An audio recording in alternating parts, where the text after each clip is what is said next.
आज अचानक सस्ता हो गया सोना। भारत ही नहीं, दुनिया भर में सोने के भाव गिरे हैं। नमस्कार दोस्तों, आप सभी का स्वागत है। आज हम बात करने वाले हैं सोने और चांदी के बाजार में आई उस बड़ी हलचल की जिसने इस हफ्ते निवेशकों, ज्वेलरी खरीदारों और व्यापारियों सभी का ध्यान अपनी ओर खींच लिया है। पिछले कुछ दिनों में अंतर्राष्ट्रीय बाजार और घरेलू सर्राफा बाजार दोनों में ही सोने और चांदी की कीमतों में जबरदस्त उतार चढ़ाव देखने को मिला है। कई जगहों पर कीमतों में गिरावट आई है तो कुछ समय के लिए तेजी भी देखने को मिली है। ऐसे में अगर आप सोना या चांदी खरीदने की योजना बना रहे हैं या निवेश के तौर पर इन कीमती धातुओं पर नजर बनाए हुए हैं तो यह जानकारी आपके लिए बेहद उपयोगी साबित हो सकती है। इस पूरे विश्लेषण में हम विस्तार से समझेंगे कि आखिर इस हफ्ते सोने और चांदी की कीमतों में इतनी बड़ी हलचल क्यों आई, अंतर्राष्ट्रीय स्तर पर कौन कौन से ऐसे कारण हैं जो इनकी कीमतों को प्रभावित कर रहे हैं और आने वाले दिनों में बाजार का रुख किस दिशा में जा सकता है। साथ ही हम आपको बताएंगे कि अभी के समय में सोना और चांदी खरीदना कितना फायदेमंद हो सकता है और निवेश के नजरिए से कौन सा समय सबसे बेहतर माना जा सकता है। सबसे पहले बात करते हैं इस हफ्ते चांदी के बाजार की। भारतीय सर्राफा बाजार के अनुसार इस समय चांदी के दामों में एक उल्लेखनीय गिरावट दर्ज की गई है। पिछले कुछ दिनों में चांदी की कीमतों में भारी उतार चढ़ाव देखने को मिला है और कई स्थानों पर कीमतें तेजी से नीचे आई हैं। ताजा आंकड़ों के अनुसार 1 ग्राम चांदी का भाव लगभग 260 के आसपास बताया जा रहा है। इसी तरह 10 ग्राम चांदी की कीमत लगभग 2600 के करीब देखी जा रही है। अगर बड़े स्तर पर बात करें तो एक 100 ग्राम चांदी की कीमत लगभग 26 के आसपास बताई जा रही है, जबकि 1 किलोग्राम चांदी का भाव लगभग 260 के आसपास देखा गया है। यह गिरावट कई निवेशकों और ज्वेलरी बनवाने वाले ग्राहकों के लिए एक अवसर के रूप में देखी जा रही है। जानकारों के अनुसार पिछले कुछ समय में चांदी की कीमतों में लगभग 10 प्रति किलोग्राम तक की गिरावट देखी गई है। यह गिरावट अचानक नहीं आई, बल्कि इसके पीछे कई वैश्विक आर्थिक और राजनीतिक कारण जुड़े हुए हैं। अब अगर हम सोने के बाजार की बात करें तो सोने की कीमतों में भी इस हफ्ते अच्छी खासी गिरावट देखने को मिली है। कई जगहों पर लगभग 5000 प्रति 10 ग्राम तक सोना सस्ता हुआ है। यह गिरावट खासतौर पर उन लोगों के लिए अच्छी खबर मानी जा रही है। तो इसके बाद यह गिरावट के लिए हमारे कमान कर रही है जो लंबे समय से सोना खरीदने का इंतजार कर रहे थे। सोने की कीमतों में आई इस गिरावट के बावजूद बाजार में पूरी तरह से मंदी का माहौल नहीं है। दरअसल बाजार में अभी भी कई ऐसे मजबूत फैक्टर मौजूद हैं जो सोने की कीमतों को लंबे समय तक सहारा दे सकते हैं।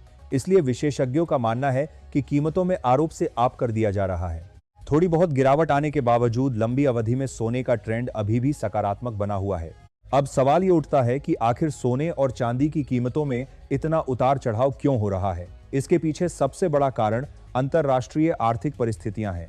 जब दुनिया की बड़ी अर्थव्यवस्थाओं से जुड़े आंकड़े सामने आते हैं तो उनका सीधा असर कमोडिटी बाजार पर पड़ता है और सोना चांदी भी इससे अछूते नहीं रहते। हाल ही में अमेरिका से जो आर्थिक आंकड़े सामने आए हैं उन्होंने बाजार की उम्मीदों को थोड़ा प्रभावित किया है। खासतौर पर महंगाई के आंकड़ों ने निवेशकों को चौंकाया है। अमेरिका में महंगाई दर उम्मीद से ज्यादा मजबूत बनी हुई है। इसका सीधा असर यह हुआ कि निवेशकों की यह उम्मीद थोड़ी कमजोर पड़ गई कि वहां का केंद्रीय बैंक जल्दी ब्याज दरों में कटौती करेगा। जब ब्याज दरें ऊंची रहती हैं तो निवेशक आमतौर पर डॉलर में निवेश करना पसंद करते हैं। इससे डॉलर मजबूत होता है और जब डॉलर मजबूत होता है तो सोने की कीमतों पर दबाव बढ़ जाता है। यही कारण है कि हाल के दिनों में सोने के भाव में कुछ गिरावट देखने को मिली है।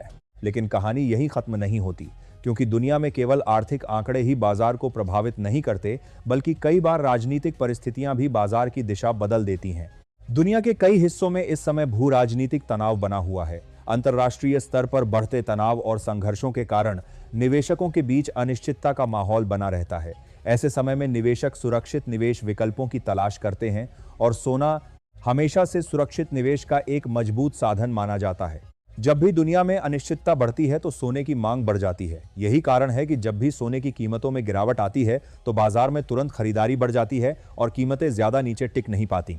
डॉलर इंडेक्स भी सोने की कीमतों को प्रभावित करने वाला एक महत्वपूर्ण कारक है। जब डॉलर मजबूत होता है तो सोने की कीमतों में आमतौर पर गिरावट आती है, लेकिन अगर डॉलर कमजोर होता है तो सोने और चांदी की कीमतों में तेजी देखने को मिल सकती है। हाल के समय में डॉलर इंडेक्स में भी काफी उतार चढ़ाव देखने को मिला है। इसलिए आने वाले दिनों में डॉलर की दिशा पर भी सोने और चांदी के भाव काफी हद तक निर्भर करेंगे। अब बात करते हैं कच्चे तेल की कीमतों की। तेल के दामों में होने वाला बदलाव भी सोने के बाजार को प्रभावित करता है। अगर तेल की कीमतें बढ़ती हैं तो इससे दुनिया भर में महंगाई बढ़ने का खतरा रहता है। जब महंगाई बढ़ती है तो निवेशक अपने पैसे की कीमत को सुरक्षित रखने के लिए सोने में निवेश करना पसंद करते हैं। इस वजह से तेल की कीमतों में तेजी कई बार सोने की कीमतों को भी ऊपर ले जाती है। इसके अलावा केंद्रीय बैंकों की खरीदारी भी सोने के बाजार का एक बड़ा आधार है। दुनिया के कई देशों के केंद्रीय बैंक लगातार अपने गोल्ड रिजर्व को बढ़ा रहे हैं।